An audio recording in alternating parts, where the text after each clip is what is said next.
ভারী বৃষ্টি ও ভারত থেকে আসা ঢলে ব্রাহ্মণবাড়িয়ার আখাউড়ায় পানিবন্দী হয়ে পড়েছে ৫ শতাধিক পরিবার।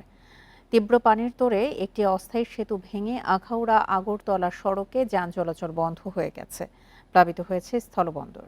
ফসলের জমি ডুবেছে, ভেসে গেছে পুকুরের মাছ। প্রিয় নম্বর সেট করে বিকাশে সেন্ড মানি করুন ফ্রি। বুধবার রাত থেকেই বৃষ্টি, এর সঙ্গে যোগ হয়েছে ভারতের ত্রিপুরা থেকে নেমে আসা তীব্র ঢলের পানি। আখাউড়া আগরতলা সড়কের জাজিরা খালে বেইলি সেতু তলিয়ে যাওয়ায় বন্ধ যান চলাচল। পানিবন্দী হয়ে পড়েছে মোগরা, মণিয়ন্থ ও আখাউড়া দক্ষিণ ইউনিয়নের ৫ শতাধিক পরিবার।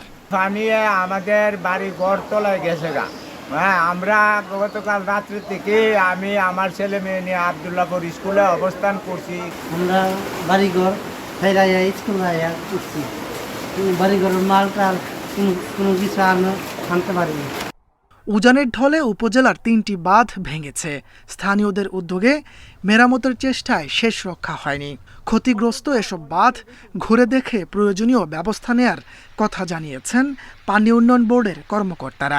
পানি উন্নয়ন বোর্ডের সাথে কথা বলেছি। পানি উন্নয়ন বোর্ডের যারা এসি আছে তারা এসছেন এবং ৩টা জায়গায় যেখানে বাঁধ ভেঙে গেছে সেগুলো অলরেডি পরিদর্শন করে গেছেন।